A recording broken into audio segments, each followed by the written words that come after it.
Right, Celtic are flying, as we know, under Neil Lennon. Many are comparing them to Brendan Rodgers. For me, there's still a bit of, unfair criticism from some of the fans whenever a result seems to go badly. But I think the team is playing out of their skin at the moment. If only we had a stat to help back that up, John. And I have one, Hamish. Fantastic. What a man. And if you look at the article on the 67 Hill Hill website, you'll see as well, this season we've scored 122 goals already, and we're only in February. All competitions? All competitions. Right. Last season, the whole entire season, we scored 121 goals. So we've scored more goals this season than we did in the entirety of last season. It's crazy. It is. Because we didn't. I know we had some struggles last season. I know the period from August until September, August until maybe October in the league, until really that Murrayfield game against Hearts, we were struggling for goals. A goal fest. Aye. But we did. And think about, this time last year we were flying. We were scoring, 6 or 5 against St Johnstone in the Cup. We scored 4 against St Mirren, teams like that. And then this year... Then something happened to knock the team off their stride, but I don't remember what it was.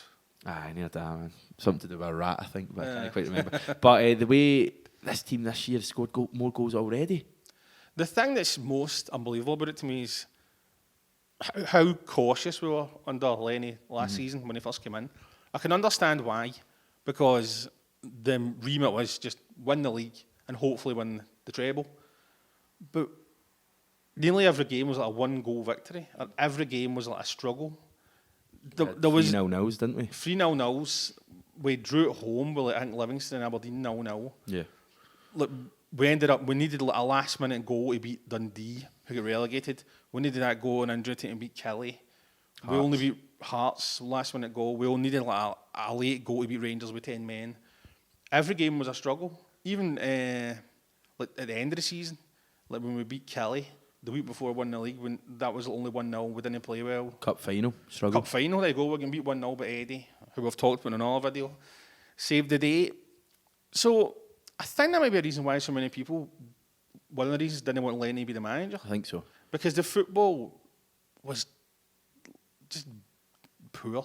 We won most weeks, but every game was a struggle. Like even the cup final, as you said, against a really bad Hearts team. I wasn't confident that day, just in a tangent, because we played so poorly. Like we played that game at Ibrox and we were garbage basically, and we needed Eddie to save the day. But then, if you look at the first game of the league season when we beat St Johnstone like 7-0, and then the second game we beat Motherwell at 5-2. We've just no looked back ever since. And we had scored a lot of goals, but the performances had dipped. But yet again, we've talked about in every video, Dubai's changed everything. And we've come back flying with 3-5-2, and there's no reason why we can't score at least another 30, 40 goals this season, I think. So when you're looking at last year, you've listed them off. We had those 3-0-0s in the second half of the season, Hibs, Livingston, Aberdeen. We had the one at St Mirren in the first half of the season. Yep. We also failed to score at Ibrox. We had last-minute goals to avoid 0-0s against Kelly and against Dundee. So that would have been 2 more 0-0s. This season, have we had any 0-0s? No, we've only failed to score once, and that was against Livy in the league. Yeah.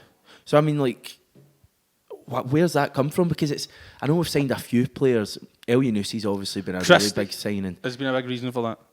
Christie's definitely improved, but it's strange how a lot of the same players, a lot of them, James Forrest has obviously scored more this year as well.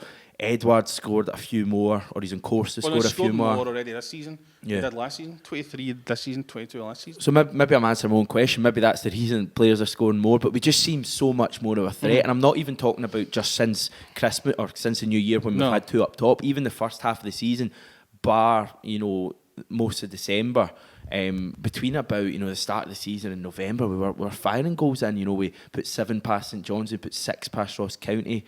Livingston, I think we beat by 4 or something like that. We scored 5 at home in another game I can't remember, but we're just firing goals in. The thing is, during Lenny's first spell, a lot of the seasons we won free-flowing football. I would say his first season we did, when we should have won the league and we blew it up at Inverness. That was probably the best football we played, I'd say, under Lenny. I mean, every other season was sort of... That second season was weird because we were so many points behind, but then we went on that brilliant run. But we didn't go on goal fests. I mean, the seasons after, they're a bit weird because they're skewed with Europe. And like we scored a lot of goals in Lenny's last season, but people don't really remember it fondly because I think we'd won it by like August. No offence to that team, but I mean, it is a change, and I'm not really sure what Lenny's done. I mean, he must have just like give the players freedom. He must just say, go out and play with freedom, play your own game.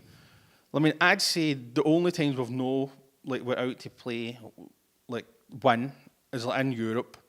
Like against Lazio, we still won it. I mean, at Ibrox, we played that defensive system, and we still won. The game against Rangers, the other games against Rangers have just not turned up. But I mean, I think that'll change now that the system's changed. But I mean, it is an unbelievable statistic. I mean, we're only in February. There's another 3 months of the season to go. 20 odd matches. 20 matches. I mean, I think we'll obviously break 150. I mean, that only needs another 28 goals. I mean, we could easily get 160, 170. And that's like, could be 50 goals more than we scored last season when we won the treble. It's crazy.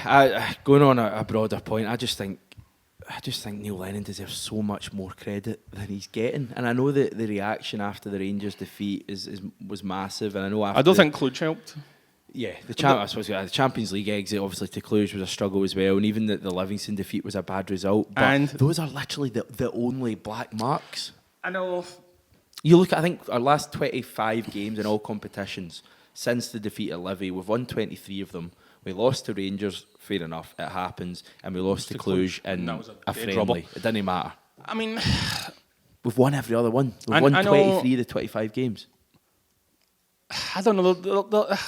There'll always be, I don't know what it is, Billy. I mean, I think there'll always be a section of fans that don't want to be the manager. I'm not sure why. Just because he's not this, he's not Brendan Rodgers. That's why. Because he's not this slick, well-known, highly regarded manager. For me, that's the reason. But the stats are there. For me, if Brendan Rodgers was in charge this season, he stayed on in a hypothetical world for a fourth year in a row, I don't think we'd have won the league. Because, this season? From season 1 to season 2 to season 3 under Rodgers, we were going downhill. You've got it. That's a fact. We're going downhill. Do you think we wouldn't have won the league last season if it stayed? We'd have won it last year, but you don't think we would have won this season? Not this year, We no. wouldn't have been able to beat Steven Gerrard. Rodgers wouldn't have had more points than Lennon has Maybe right no now. more points, but I still think But Rangers would be in the same points because Gerrard's Gerrard's I don't think we'd have still the lost to manager. Rangers like we did in December. Oh, I don't know. Rodgers had a bad one last year at Ibrox. But he wouldn't. But that was just circumstances where he decided to standing up for Brendan Rodgers. Decided to play Calm. Brendan was a brilliant manager for us. The way he left was a disgrace. But I'm not going to forget that he won every domestic trophy he played for. Brilliant manager for us, one of our best ever. I mean, obviously, I don't like him for the way he left. Lennon's going to eclipse him the way he's going. I would hope so. I would hope that Lenny ends up winning more trophies than Brendan does. In this spell, I mean, the first spell when he's already won 3, I suppose. Well, they count the cup in the league last season. So he only needs to win like another 5 to beat Brendan. So to win the league this year, win a Europa League, win the treble next season. And he's done it. No, I mean, I don't know. It's just, I'm lost for words. That's all I can say. Fine. No, you've stood up for Brendan Rodgers. That's fine. We'll end it there, John. No, but I don't want to say. I think Lenny's done brilliant this season. Get more words of wisdom. And the way he's transformed a team that was underperforming last season. And they were underperforming under Lenny, let's face it. Yeah. And like for February onwards, we won, but the performances were poor the most. So, and he's made players that were not brilliant better. Olivia Chan, watch the video on the channel where we praised Lenny for making Olivia Chan better. So, I mean, well done to Lenny, and hopefully he goes on to win another 3 trophies this season. Headline for this video: Celtic fan backs I Brendan didn't Rodgers. back him. He was a brilliant manager. Do you not agree with that? We'll let the. Last question: do you think Brendan was a brilliant manager for us? I think he was a good manager. Oh, come on. Brilliant's a bit strong, the way he left the club. Yes, well, I know, but we'll let the jury decide, right, and the jury are those who are watching it. They can comment below, and while they are commenting below, they can subscribe to the channel as well if John's views haven't put you off. You can also go on Boys with Blue Noses, where me, John and David often chat with the other side about all matters, Celtic, Rangers, other clubs as well. search Boys v Blue Noses on YouTube. Subscribe if you haven't done it already. That would be really appreciated. We're also, obviously, that podcast is an audio form as well. If you prefer to go out and listen on the move, you can just search your whatever podcast provider you use for Boys v Blue Noses and subscribe there as well. We're out for another week. We'll be back next week chatting more about Celtic. We hope you enjoy the games this weekend and in midweek. And until then, take care.